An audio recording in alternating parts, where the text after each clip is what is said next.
가족을 위해 달렸는데 내 통장이 울고 있다는 말은 단순한 푸념이 아니다.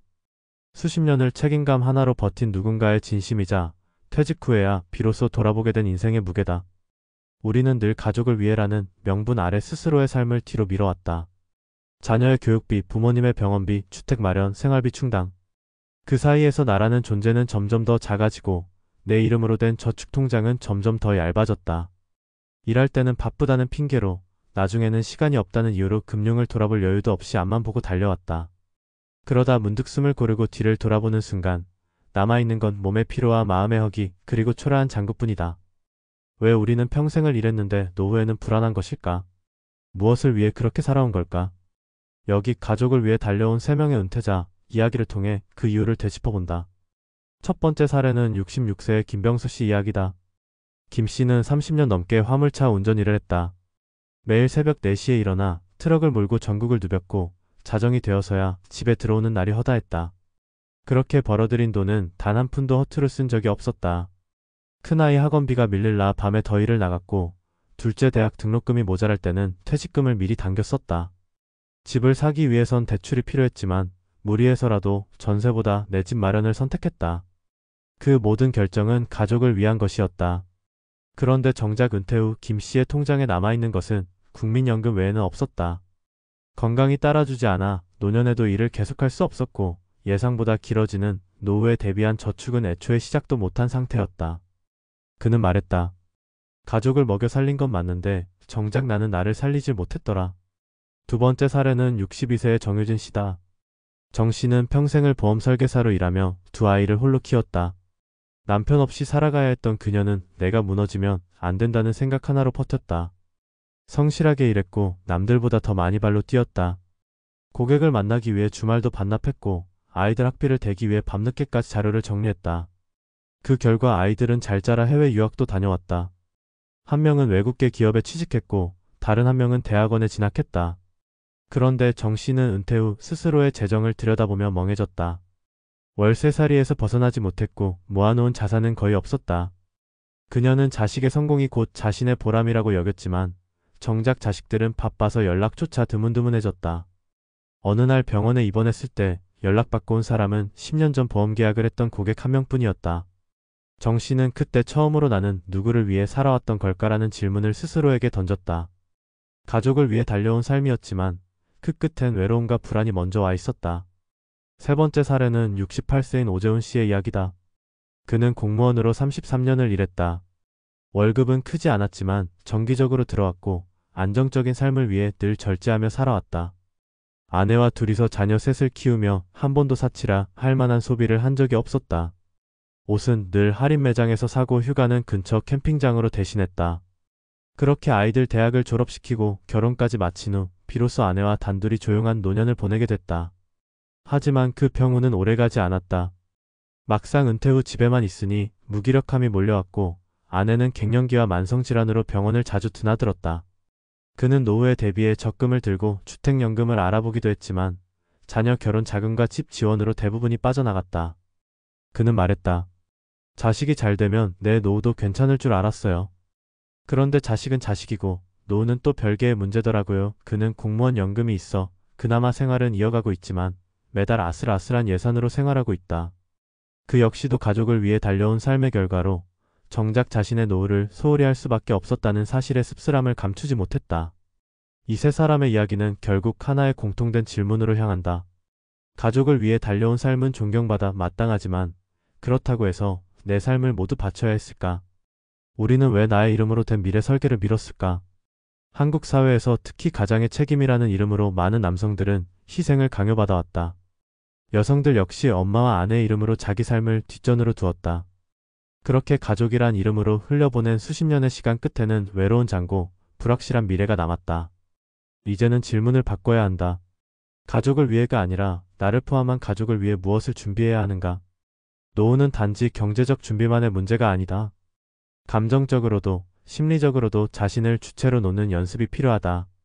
평생을 책임으로 버텼다면 이제는 자기 돌봄의 책임도 배워야 할 시간이다. 앞으로의 은퇴 시대는 선택과 균형의 시기다. 자녀에게 모든 것을 쏟아 붓기보다 내 노후를 위한 최소한의 저축을 남기고 미래를 함께 논의할 수 있어야 한다. 은퇴란 끝이 아니라 다시 시작이다. 더 늦기 전에 가족이라는 단어 속에 내 이름을 함께 넣어야 한다. 그래야 늦은 밤 통장 잔고를 들여다보며 후회하지 않을 수 있다. 그리고 그래야만 남은 삶의 시간이 외롭지 않다. 가족을 위해 달려온 수십 년의 시간 끝에서 우리는 과연 무엇을 얻었는가? 한국 사회는 오랫동안 가족 중심의 희생을 미덕으로 여겨왔다. 자녀의 성공이 곧 부모의 성공으로 해석되었고, 부모의 삶은 자녀를 위한 조력자로 한정되었다. 이러한 문화는 고도 성장기에는 일정한 역할을 했다. 부족한 사회 안전망을 대신해 가족이 서로를 지탱하는 구조는 많은 사람들에게 실질적인 도움을 주었다. 하지만 그 대가로 개인은 존재하지 않았다.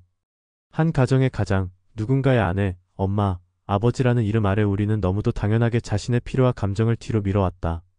문제는 이러한 삶의 방식이 은퇴 이후까지 영향을 미친다는 데 있다. 이를 통해 정체성을 유지하고 경제적 역할을 감당하던 이들이 퇴직과 동시에 사회적 위치를 상실하면서 극심한 상실감과 소외감을 느끼게 되는 것이다. 특히 경제적으로 준비되지 않은 은퇴는 그 자체로 심리적인 위협이 된다. 소득이 끊긴 상황에서 지출은 줄어들지 않고 늘어난 여가 시간은 오히려 무기력함으로 변질된다. 그런데도 많은 사람들은 은퇴 이전까지 자신의 노후를 체계적으로 준비하지 못한다. 이는 단지 개인의 책임이 아니라 구조적인 교육 부재와 문화적 압박이 만들어낸 결과다. 청년기에는 취업 준비에, 중년기에는 자녀 양육과 부채 상환에 집중하다 보면 자연스럽게 자신을 위한 금융 설계는 뒷순위로 밀리게 된다. 또래 집단의 관성도 무시할 수 없다. 주변 사람들 모두가 비슷한 삶의 궤적을 그리고 있다면 나만 다르게 준비한다는 것은 쉽지 않은 선택이다. 더욱이 부모가 자식을 위해 희생하는 것이 당연하다는 사회적 통념은 죄책감을 자극하며 자신을 위한 지출을 망설이게 만든다. 실제로 많은 은퇴자들이 말한다. 자녀가 어려울 때 부모가 돕는 건 당연한 일이라고. 하지만 그 말 속에는 자신을 위한 어떤 기대도 허용하지 않는 정서가 담겨 있다. 그 결과 자녀는 독립하고 가족은 각자의 삶으로 흩어졌을 때 부모 세대는 정서적 공백과 경제적 불안을 동시에 맞닥뜨린다. 통장이 비어있는 것만이 문제가 아니다. 비어있는 삶의 구조가 더 근본적인 문제다. 통장은 다시 채울 수 있지만 상실된 자존감과 역할의식은 쉽게 회복되지 않는다. 그렇다면 어떻게 해야 이 문제의 악순환을 끊을 수 있을까? 첫째, 은퇴 전후의 금융 재설계가 필요하다. 단순히 돈을 더 모으라는 말이 아니다. 자신의 생애 주기를 이해하고 노후에 예상되는 지출 구조를 정확히 파악하는 것이 먼저다. 의료비, 주거비, 생활비, 여가비 등 고정 지출과 변동 지출을 구분하고 국민연금이나 퇴직연금 외에 스스로 확보할 수 있는 소득원을 마련하는 노력이 필요하다. 많은 이들이 은퇴 후에도 일하고 싶다고 말하지만 실제로는 건강, 나이, 노동시장의 제약 등으로 현실적인 기회가 제한된다. 따라서 은퇴 후에도 가능할 수 있는 소규모 사업, 취미 기반 수익활동, 비대면, 일거리 등을 미리 설계하고 시도해보는 과정이 중요하다. 둘째, 가족관계의 재구성이 필요하다. 자녀를 위한 삶에서 자신을 위한 가족으로 전환하려면 새로운 대화와 합의가 필요하다. 자녀가 독립한 이후에도 부모가 모든 경제적 부담을 감당해야 한다는 인식은 더 이상 현실적이지 않다. 부모가 안정된 노후를 보내야 자녀도 심리적으로 여유롭고 자립적인 삶을 구축할 수 있다. 부모가 자신의 삶을 온전히 살아가는 모습을 보이는 것이 자녀에게는 또 다른 교육이 된다. 자녀와의 정서적 거리를 좁히기 위해서는 단지 도움을 주는 존재가 아니라 함께 나이 드는 동반자로서 새로운 관계를 정립해야 한다. 셋째, 자기 돌봄의 문화를 만들어야 한다. 우리는 타인을 돌보는 데는 익숙하지만 자신을 돌보는 데에는 서툴다. 특히 노년기는 심리적으로 위축되기 쉬운 시기이기에 감정 관리와 자존감 회복이 매우 중요하다. 자신의 감정에 솔직해지는 연습, 작더라도 스스로에게 의미 있는 취미나 활동을 찾아 몰입하는 시간, 나이 듦의 속도를 인정하고 받아들이는 태도는 모두 삶의 질을 높이는 핵심 요소다. 누군가에게 나를 위해 돈 쓰는 게 미안하다고 말하는 사람이 있다면 그것은 단지 재정의 문제가 아니라 삶의 우선순위가 바뀌지 못했기 때문이다. 결국 은퇴란 역할의 전환기다. 이전까지는 가족을 지키는 보호자였고 경제적 기둥이었지만 이제는 자신의 삶을 스스로 이끄는 자립의 시간이 되어야 한다. 가족을 위해 달려온 삶은 아름답다. 그러나 그 여정이 끝난 지금 그 공백을 채워야 할 주인공은 오직 나다. 빈 통장을 보며 눈물 짓는 대신 지금부터라도 작은 계획 하나를 세우는 것이 필요하다. 하루 10,000원씩의 생활비 구조를 다시 짜보는 것, 지역 커뮤니티 모임에 나가보는 것, 유튜브로 관심 분야의 공부를 시작해보는 것, 모두가 삶을 다시 설계하는 첫걸음이 될 수 있다. 지금 우리 사회는 초고령 사회로 향하고 있다. 단순한 생존이 아니라 존엄한 노후가 필요한 시대다. 그러기 위해선 가족이라는 울타리만으로는 부족하다. 개인의 삶이 존중받고 노년의 경험이 가치 있게 쓰이는 구조가 필요하다. 그 출발은 바로 스스로의 삶을 주인공으로 놓는 일이다. 더는 누구를 위해라는 말로 자신을 지우지 말자.